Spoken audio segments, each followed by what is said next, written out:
De economia, então, agora, candidato.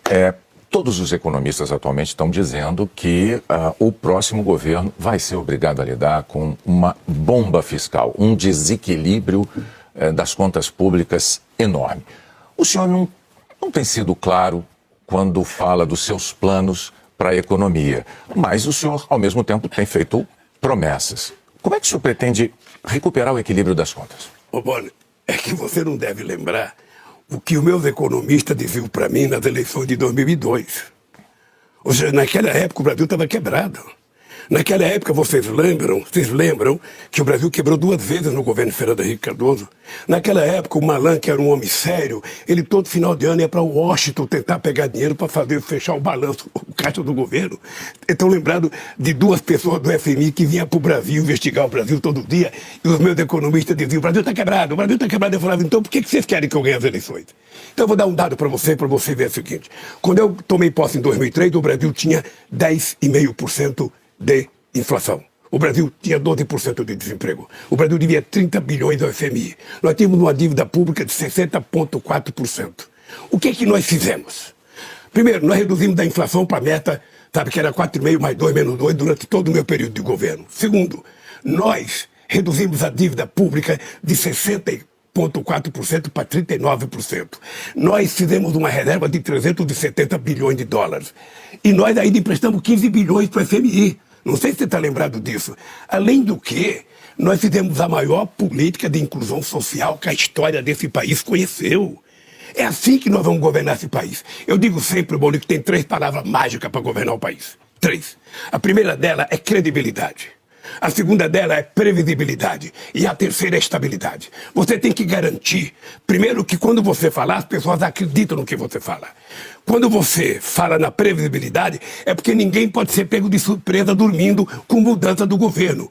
E a estabilidade é para você convencer o governo, cumprindo com a sua tarefa, que os empresários privados do Brasil e os empresários estrangeiros tenham condições e saibam que tem estabilidade para fazer investimento aqui dentro. E você sabe, eu vou terminar dizendo o seguinte: nunca antes na história do Brasil esse governo teve uma chapa como Lula e Alckmin para poder ganhar credibilidade interna e externa para fazer acontecer as coisas no Brasil. Mas ainda na economia, depois dos seus 2 mandatos, candidato, veio o governo Dilma. E o governo Dilma se notabilizou por tentar induzir o crescimento da economia brasileira, aumentando gastos públicos e também segurando aumentos de preços de combustíveis, aumento de preços de energia. O resultado disso foi a maior recessão em 25 anos e uma explosão da inflação. Daí a pergunta: o senhor, uma vez eleito presidente da República mais uma vez, vai implantar na política econômica qual das receitas petistas? A do seu primeiro mandato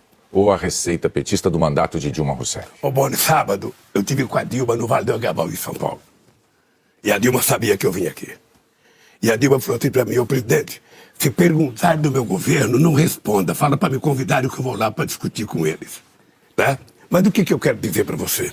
Eu quero dizer para você, primeiro, que a Dilma é uma das pessoas que eu tenho o mais profundo respeito pela competência e pela ajuda que ela me deu quando era chefe da Casa Civil.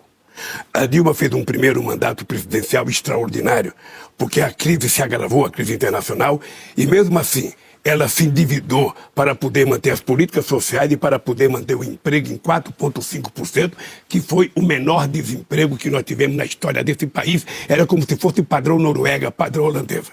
Eu acho que a Dilma se cometeu equívoco na questão da gasolina. Ela sabe que eu penso isso. Eu acho que cometeram equívoco na hora que fizeram 540 bilhões de desoneração e isenção fiscal de 2011 a 2040, sabe? E eu acho que quando ela tentou mudar, ela tinha uma dupla dinâmica contra ela. Eduardo, sabe, o presidente da Câmara e o Aécio no Senado, que trabalharam o tempo inteiro para que ela não pudesse fazer nenhuma mudança. Ela mandou medida provisória para mudar.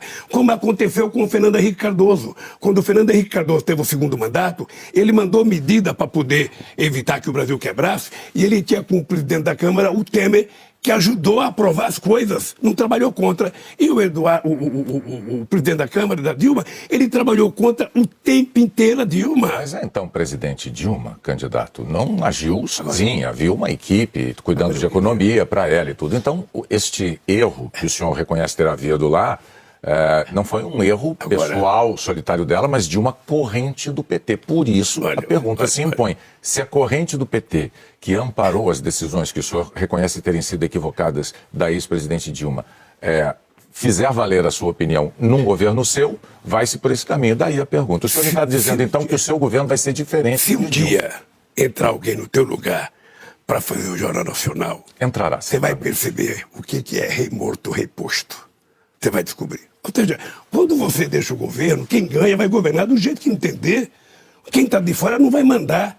Eu vou voltar a governar esse país, se o povo assim permitir, para fazer as coisas melhor do que eu fiz. A minha obsessão, Boni, a minha obsessão, um homem de 76 anos de idade, que digo todo dia que tem energia de 30, de voltar a governar esse país, é porque eu acho que é possível recuperar, sabe, esse país, a economia voltar a crescer, a gerar empregos, a gerar melhoria nas condições de vida da pessoa. Eu estou convencido disso. Se eu não acreditasse disso, eu não voltava. Eu preferia ficar em casa, sabe, vivendo os louros de ser o melhor presidente da história do Brasil. Não, eu vou voltar para provar que é possível fazer mais. E eu espero que quando eu estiver no governo, vocês me convidem para vir aqui uma vez por mês para poder checar o que está acontecendo nesse país. Só relembrando então os números ruins ao fim do governo Dilma, né? A inflação em 2013 estava em 5,9%, ela chegou a 2015 a 10,6%, o PIB tinha subido 3% em 2013, caiu 3,5% em 2015, então, assim, os números falam por si. Renata.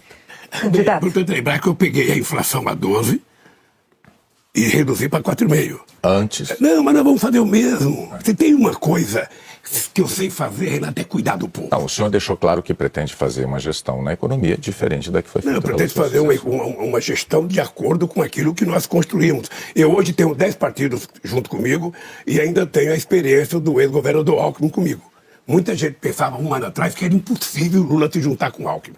E eu me juntei para dar uma demonstração para a sociedade brasileira que política não tem que ter ódio.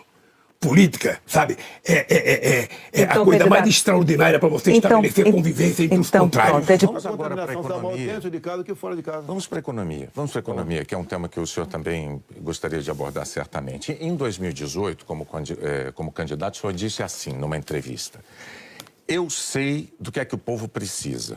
Inflação baixa, taxa de juros menor, dólar menor. Aí veio o seu governo, os juros básicos da economia dobraram, a inflação mais que dobrou, o dólar que estava em R$ 3,90 está em mais de R$ 5,00. É verdade que tudo isso se deu num cenário de pandemia e num cenário também de guerra na Ucrânia. Ocorre que esse cenário não mudou, não é? A pandemia não acabou, infelizmente, e a guerra da Ucrânia é uma realidade ainda. Pergunto, candidato, qual é o seu plano, uma vez reeleito, para cumprir num segundo mandato as promessas que o senhor fez em 2018 para a economia? Primeiro, as promessas foram frustradas pela pandemia, por uma seca enorme que tivemos no ano passado e também pelo conflito da Ucrânia com a Rússia. Se você pegar os dados de hoje, você vê o Brasil como talvez o único país do mundo com uma deflação. Um país onde vai ter uma inflação menor do que, por exemplo, a Inglaterra, menor que os Estados Unidos. Você vê também que a taxa de desemprego tem caído no Brasil. Os números da economia são fantásticos, levando-se em conta o resto do mundo. Nós não podemos... Se fosse apenas o Brasil com esses problemas, eu seria o responsável. O que nós pretendemos fazer? É continuar exatamente na política que vamos fazendo desde 2019. A grande vacina a favor da economia em 2019 foram reformas, como, por exemplo, da Previdência. Foi, por exemplo, a Lei da Liberdade Econômica. Foi a modernização das NRs, das normas regulamentadoras. Milhares de normas nós deixamos de lado, nós revogamos. Então, a grande reforma da economia foi feita, a grande vacina foi feita em 2019, que fez com que nós pudéssemos suportar 2020.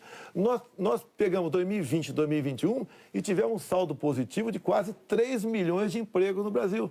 Diferente de 2014 e 2015, que tivemos uma perda de quase 3 milhões de empregos no Brasil. Isso é sinal do quê?